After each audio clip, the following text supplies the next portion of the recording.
Now, a chance to change things up, and as I mentioned earlier, as I was just saying that we'd be covering this hour, a few weeks back, a Halifax law firm, Wagner's Law, announced that it's trying to launch a class action lawsuit against the province, the government here, alleging it failed to properly protect students from wide-ranging claims of abuse at two provincially run schools for the hearing impaired. Now, these go back decades, and the last of which schools closed in 1995, but one of those who's taken notice of what's been going on here and has some experience with this himself is Roch Longueépée, who you may have heard on these programs before. He's the founder and CEO of RestoringDignity.org, and one of he says, foremost international experts on institutional abuse and an abuse survivor as well. He joins us on the phone today from Kitchener, Ontario. Hi, Roch. Thanks so much for doing this. Good morning, Tyler. How are you this morning? I'm doing okay. These schools for the deaf that are listed here and that has brought attention to this again, give people an idea what is alleged to have gone on here, because this actually isn't the first legal action against this. They're alleging both sexual and physical abuse, but the predominant allegation is around sexual abuse. There was a criminal probe on this case, and for the Amherst Deaf School case at least, back around 2003, I believe. And during that time, 100 victims came forward, 20 were accused, 2 were brought before the courts, 1 convicted, and the second one was acquitted because the victim basically got scared, and that's commonplace with a lot of these cases. Victims are very intimidated by the whole process. But, for this community in particular, it's more harsher than most folks who endure this kind of trauma, in the sense because the fact that it weighs in here as the worst part of this is the disability they're facing, which is being deaf or hard of hearing. What's I think the harshest reality, the best way to describe this, is what these people have suffered for years and most of their lives is what I would call a social death that's been exacted on them by the system and in some senses by society. They've been left behind by society, and it's horrific. I mean, the impacts to their community are very, very real. Many of them, went into isolation. Certainly when the criminal probe happened, people did come forward, but then when you see the results of 100 people making allegations of sexual abuse, and then 20 accused and 2 only brought before the courts and 1 conviction, that certainly sends a message to the victims that the system is not going to hear their voices and is not going to treat them in an equitable way or address the issues. I mean, this issue is not just about the harm that's come to them, but I think our systems are designed to sort of ensure that we equate a sense of civil order in our societies so that these kinds of things don't continue to happen. And I think that's the sad reality here. We're not just talking about something historical. We're talking about something that's still rampant in our society today. You have drawn comparisons in this case, in particular with these 2 schools, with some other institutions from around the country. There was one in British Columbia that you had mentioned. Yeah, it's a Jericho Hill School for the Deaf and Blind. And in that case, what happened, pardon me, a bit of a cold this morning.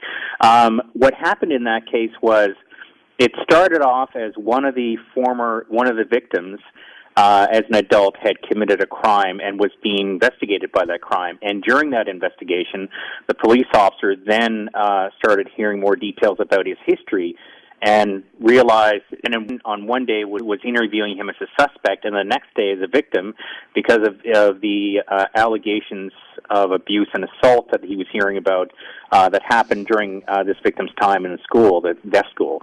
And then that opened the door to others coming forward, and the investigation just kept building and building. But what happened in that situation was they didn't understand the culture of the deaf, and nor did they understand their language. And the result of that miscommunication and misunderstanding or ignorance led to basically, the criminal case really going nowhere and the perpetrator getting off. So it was horrible. And then that certainly contaminated the civil proceedings that happened later. There was later after that an inquiry. But many of the victims at the end of the day didn't get their due in court. And certainly compensation and much historically has not been that great for these survivors.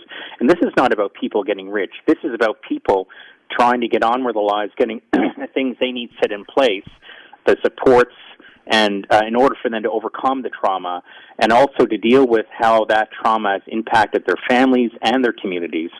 And in many respects, it's even how it's impacted our economy as well in this country. So that case, I think, is a prime example of what we should avoid, what's going to happen here now in the Amherst Deaf School case.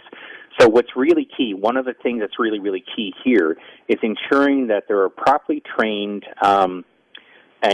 deaf interpreters available, and that they have the proper sign language, the proper sign language that the community, the deaf community in Nova Scotia, understand, so that when they're being asked a question in court, when they're being asked questions during a proceeding to prepare them for court through lawyers and others, that they clearly understand what's being asked of them, and they're able to clearly, as a result, give a clear response. So that's the key thing. Communication is very key, because that's going to weigh in very much in terms of how the evidence is weighed out through the courts, and that will determine what resolution, if any, there will be in the proceedings after this is all done. But remember, we're only in the beginning of this. There is no absolutions when it comes to court.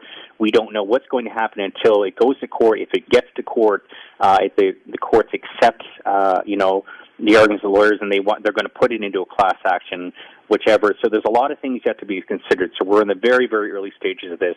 There are two firms now currently that are making claims that they're representing victims in this case. There's the Merchant Law Group, and then, of course, there's Ray Wagner's firm as well. Right. And now, more broadly to, let's say, institutional abuse as a whole, you mentioned criminal probes. It doesn't seem like, whether you mention it in this case or even the other case that you referenced, that it seems that the criminal probes often don't turn up as much as maybe, most importantly, a conviction, but let's say turn up as much as maybe the public would want them to believe as far as justice is concerned, because you're adding that there are many people that come forward, after, or who feel that they weren't heard, and what is their legal recourse for action? What are the avenues left to them after that initial criminal probe has either someone gets off, like you say, or maybe they just couldn't get the type of conviction perhaps that they thought was suitable? Our system was not designed to deal with the nature of this problem. That's part of the issue here. I think when we look at the problem, essentially, of institutional abuse, I think one has to ask that old question of what came first, the chicken or egg. Human rights or institutions? So really, institutions have come first, and we've kind of got this backwards. So now we're kind of trying to play catch-up, so to speak, on this aspect of things. But on the same note, remember that when you're in a criminal proceedings or criminal processes, our courts are entirely different in their standards compared to civil. So that's where things get a little bit different. So the approaches can be both different. Often a criminal conviction certainly helps cement a civil action, the success of a civil action. But it doesn't always mean that that's going to be the determinant of whether or not civil action will absolutely fail or be successful.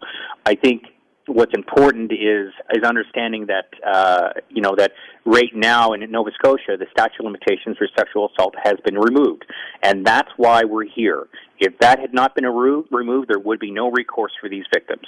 The other issue is that I think it's going to be interesting to see how this plays in the courts, because there's allegations of not just sexual abuse but physical abuse, and sexual abuse seems to be given more precedence or importance than physical abuse.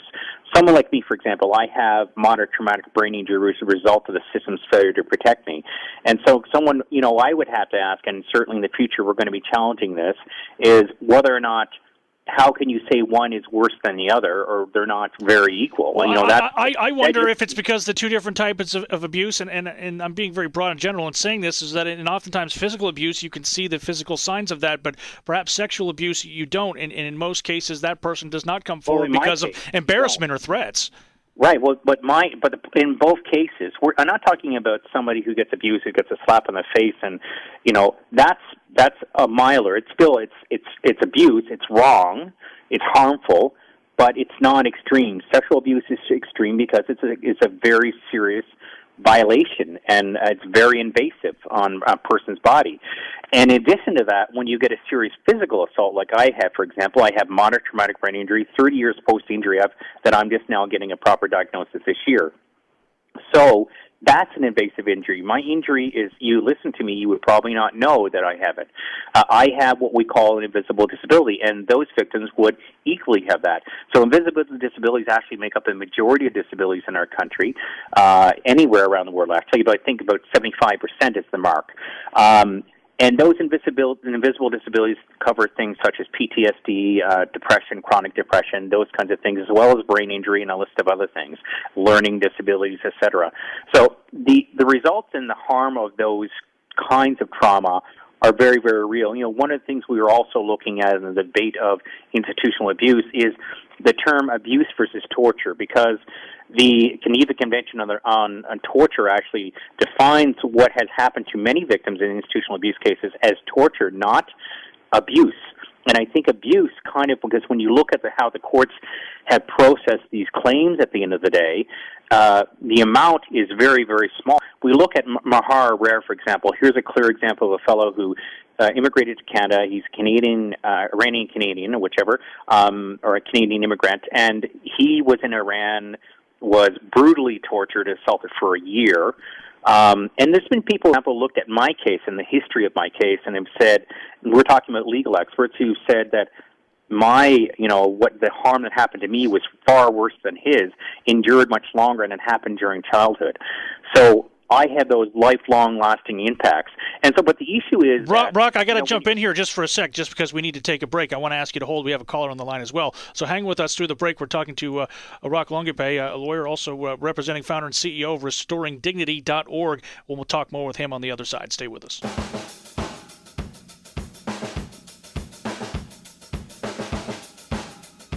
Welcome back.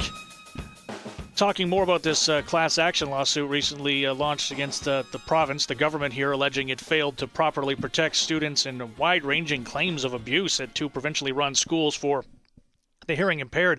Wagner Law was the latest to provide their legal notice back on October 28th. None of the allegations has been tested in court, but not the first time these schools have been subjects of legal action. Premier Stephen McNeil as well has said in the week since that he takes very seriously the allegation of abuse of children at both former schools for the death, and so does Roch Longueépée, who we've been talking to on the phone, and he still remains on the line with us. Roch, we're going to go to the phone as well and talk to Jane, who's phoned in on this issue. Hi, Jane. Hello. Hi, thanks for calling in. You're welcome. Go right ahead. Well, I've known Roch for many years. Actually, I've been fighting against the school for the deaf for 31 years, to be exact. The first time I took my daughter out, when I realized she had been physically, sexually, and mentally abused in the school, I immediately went in the right directions, I thought. Immediately went to social services and to the police station. And I really thought in the beginning that these people would be fired from their jobs. She would be able to attend, go back to school, get her education, and I was so shocked that that's not how the system works. Yeah, what was your experience? How did it drag on for you? Well, I just kept going from one office to the other. I've got thrown out of premier's offices. I've got thrown out of lawyers' offices. I was a single parent, divorced, no money, part-time job. So they didn't pay any attention to me. I didn't have any money to hire lawyers who would carry this through. At one time, I was lucky enough to get Roseanne Skoke. She was running for MP at the time. She sat with the media and told Jennifer, my daughter, and myself that she would stick with us right through this because she'd known us our whole lives. And then when she got into government, she told us that you can't fight the government, and she dropped us. And then I ended up with a deadly form of cancer, and I battled cancer for 2 years. I was hospitalized for a year of it, and I went back to find out that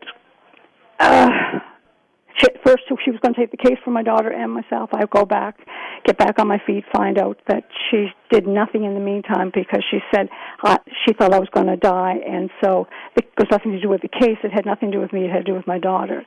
When I did take her out of school, the shocking thing was I took her out in the middle of the year in 1986, and she had to stay home that year because there was no other school would take her. They said there's a school down there that qualified for children with hearing impairments, and that's where she should go, and I couldn't get her into a public school around here. When I did, she spent all of her life until she was 22 in the same classroom in what they called the educably mentally handicapped and in our area. And then she was allowed to stay until she was 21. And then she left with a piece of paper that she stayed. How important is it for you to see justice in this? Because it seems criminally the probe that was involved hasn't delivered that for many victims. I'm excited about it, but I'm still leery. I've heard this so many times. I've been in a courtroom with a young girl, and she came all the way down from New Brunswick, and it was a gentleman. And when we went to court, we were there for 4 days. She had no interpreters. There's no such a thing in Nova Scotia as a qualified interpreter who can go into a courtroom. There are none. They have to come from the States. And when they do educate them here to become interpreters for criminal cases or medical interpreters, they go to the States where the money is. As an example, a man in our area had a heart attack not too long ago, almost died because he could not communicate to the hospital that he was having a heart attack. Jane, I got to jump in because we're out of time, but listen, I want to thank you for your call. Thank you very much. That's Jane calling in on this. And Roch, we only have about a minute left, but I just wanted to essentially say thanks very much for joining us and talking about this. But you've got about a minute, but just tell us, where do you see this going, or do you just let this play out with the class actions that are out there? Well, first of all, I just want to make a clarification. I think you referenced I was a lawyer. I'm not a lawyer. Just want to be very clear about that. Secondly, we're in the very early stages of this. It looks promising. We all hope for the best in this, but look, these victims had been waiting for this for a long time, and they're deserving of it. So my heart goes out to them and all of their families in the community. But certainly, I think there's lots we can learn from what happened in Jericho Hill and BC. And I've reached out to both firms to help them on that, and we're also going to try to bring in experts to assist the lawyers in the case to ensure that this has some form of success in the outcome. Yeah, my apologies, too. I didn't mean to call you a lawyer before the break, but we went to break. That's okay. It's the first thing I saw on my thing, and I was reading the wrong line, so glad to make the clarification on the other side. But listen, I want to thank you for joining us on this, and maybe we'll talk again about it. Thank you very much. Fantastic. All the best to you, Tyler. Roch Longueépée, his group, by the way, you can find it online, restoringdignity.org. Out of time on today's show. I want to thank everybody for taking part. It's been a fun day as well, and thanks to everybody who took part, including Jen McNeil, our producer. My name's Tyler McClure.